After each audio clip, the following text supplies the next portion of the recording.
Instaurado pela alta chefia de diferentes ramos das Forças Armadas, o Alto Comando Militar para a Restauração de Segurança Nacional e Ordem Pública acaba de assumir a plenitude dos poderes do Estado da República da Guiné-Bissau. O Alto Comando Militar para a Restauração de Segurança Nacional e Ordem Pública decide depor imediatamente o Presidente da República, encerrar até a novas ordens todas as instituições da República da Guiné-Bissau. Encerrar a fronteira terrestre, marítimo, espaço aéreo nacional.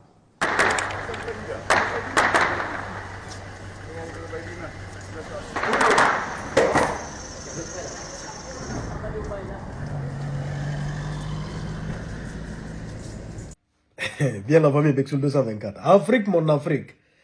La Guinée-Bissau. Ouais. L'Afrique est en retard, mais la Guinée-Bissau est absente. C'est ça qui est la vérité, au fait. Voici un pays que moi, j'arrive pas à comprendre.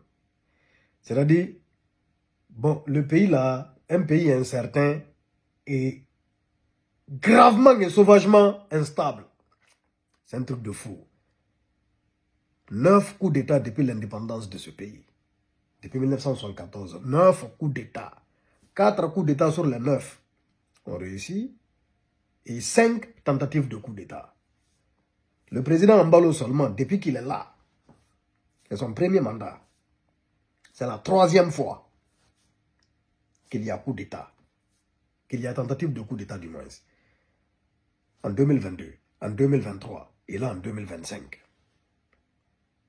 Sans compter les présidents qui ont été assassinés.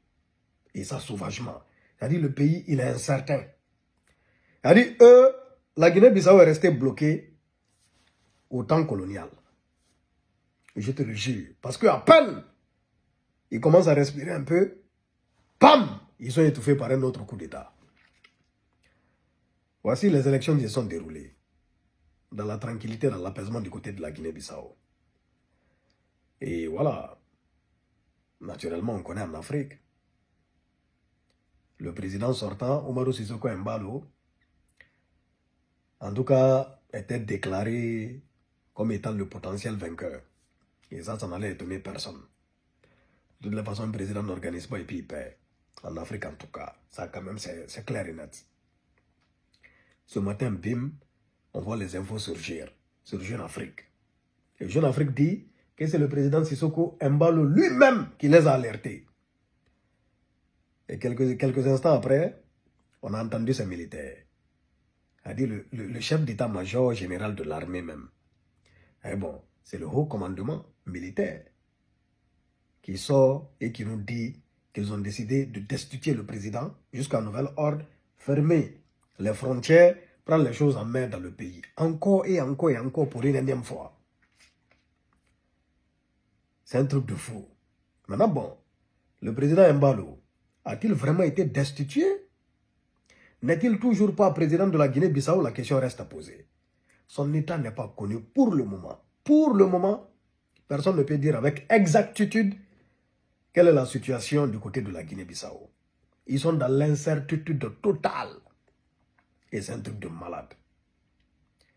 C'est-à-dire, moi je suis allé en Guinée-Bissau. Je vous le jure, ma première fois de venir en Guinée-Bissau, je suis venu jusqu'à je suis rentré dans la capitale. Je ne savais pas qu'on était rentré dans la capitale.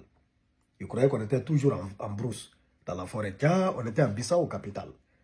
Lorsqu'ils ont garé, ils nous ont demandé de descendre et puis de descendre nos bagages pour entrer à l'hôtel.